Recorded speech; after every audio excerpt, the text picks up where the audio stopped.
Hürmetli vatandaşlarım, bilişimizi davamlaştırımız. Jungo'nun içki kısmında nizah peyda oldu. 45 bin kişilik Hindistan armiyasi tokunuş yüz bergen yaki sürkülüş davamlı şivatkan çiğra rayını kırdı. Mavzulu haber 8. ayının 12. gün Jungo'nun nazarı tor bitedi ilan kılın. Haber mındak başlandı. Jungo Hindistan sürkülüşü 2 ayga yakınlap geldi. Hindistan matbuatları Jungo Hindistan armiyasi her qaysi tarafdan 300 nefer asker yakın aralıkta tirkeşkendiğin keyin növbetliyen 12. günü sehergacha Hindistanning jami 45 bin kişilik zor ko'lamli harbiy qo'shini Hindistan chegara ishchi, ya'ni dengiz yuzidan yuqori tog' to'pisiga yetib kelib, har vaqt urushga kirishga tayyorlandi. Hindistan tezgizda xabar qilib mundaq ko'rsatdi. Jungo Hindistan chegarasida so'rkilish davomlashyapti. Bugungacha Hindistan va Jungo tarafdan jami 300 nafar askar o'zaro so'rkilishib, bir-biriga hargiz yo'l qo'ymadi. Chekinadigan har qanday alomat yo'q. 12 kuni Hindistonning ko'plagan matbuotlari xabar qilib mundaq ko'rsatdi. Hindistan taraf chegarada askar ko'paytib qolmasdan, ya'ni harbiy qismdan harbiy qismning urush holati darajasini yuqori ko'tardi. Oxirida Hindistonning eng cho'ng agentligi Hindiston matbuot guruhi Tolas harbiy tarafdan yuqori qatlam rahbarlarining uchurlaridan naql keltirib mundaq ko'rsatdi. Hindiston armiyasi yaqindagi Arunachal shtatiga hamda Sikkim rayoniga texnik ko'p harbiy qism o'rinlashtirdi. 12 kuni sahar vaqti Hindiston armiyasi dengiz yuzidan egiz to'pilikka 45 bin kişilik harbiy qo'shin o'rinlashtirib, har vaqt urushga kirishga tayyorlandi. Hindiston vaqtgiz xabar qilib bunda ko'rsatdi. Hindiston armiyasining askar ko'paytishi, jumladan 33. armiya, 17 va 27 armiya va 20 tog' diviziyasini o'z ichiga oldi. Har bir diviziyada 10 mingdan 15 minggacha askariy kuchdan tashkillangan. Buning uchun 3. armiya va 4. armiya her biri 3 dan tog'liq diviziya va quruqliq qismlar bu diviziyani o'z ichiga oldi. Bu armiya Hindiston Jungo chegarasi qarab ilgarilayapti. Shangili bo'lmaydi. Bir xabar. Rossiya Federatsiyasi tonnalab neft chiqadigan neft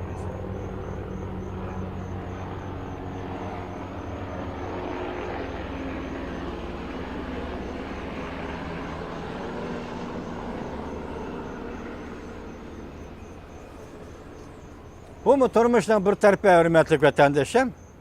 Şengili olmaydı. Qo'shimchalarga boshqa xabar yo'q qo'shimcha. Rossiya Federatsiyasi qo'shlab, kechiringlar. Rossiya Federatsiyasi tonnalab neft chiqadigan neftlikni Hindistonga berdi mavzuli xabar 1-ayning 11-kuni Vanvitor betida e'lon qilindi. Xabar bunday boshlandi. Vankor neftligi Sharqiy Sibiriyaning shimoliy qismidagi zo'r ko'lamli neftlik. Zapas miqdori 500 milyon 240 bin tonna atrofida bu. Ko'p bo'lganda har yil 2550 tonna xam neft alg'ili bo'ladi. Bu neftning xam nefti Sharqiy Sibiriya, Tinch okean neft oqo'zish trubbasining asosli kelish manbaidir.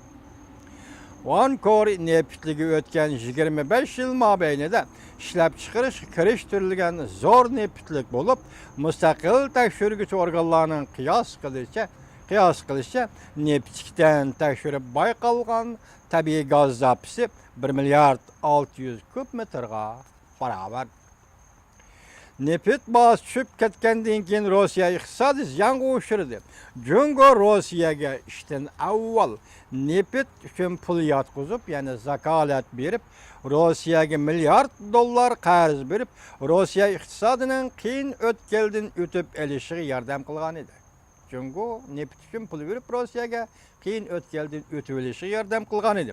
Rossiya neft şirketi Sharqiy Sibiriya neftligining turlariga hamkorlashishni izlashga majbur bo'lgan.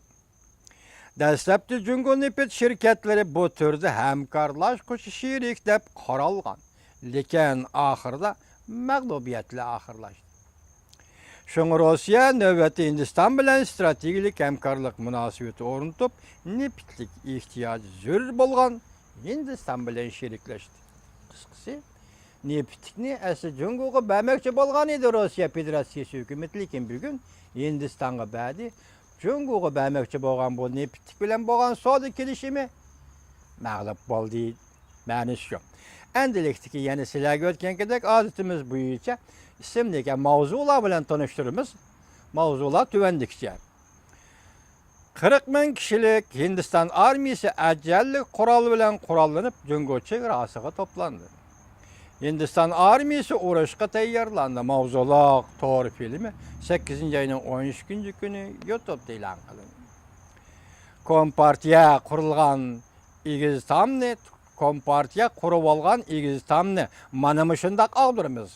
Nima degan ojiz tasavvur qilgani bo'lmaydigan bir ish.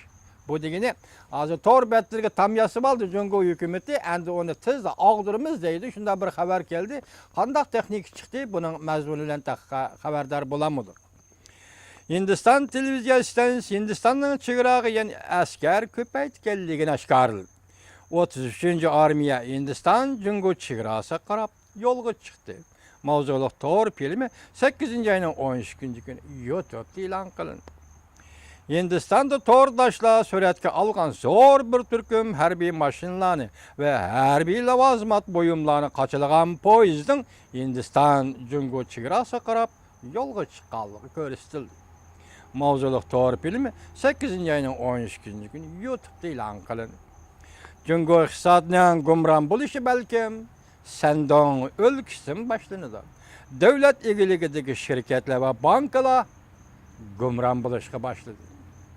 Mavzuliq to'g'ri filmi 8-oyning 13 kuni YouTube'da e'lon qilindi. Bugungi axborot programmasi Hindiston Dunglan rayonidan chekinmaydi. Acaba butunlay 100 xotira uchunmi? Mavzuliq to'g'ri filmi 52 minut burun YouTube'da e'lon qilindi.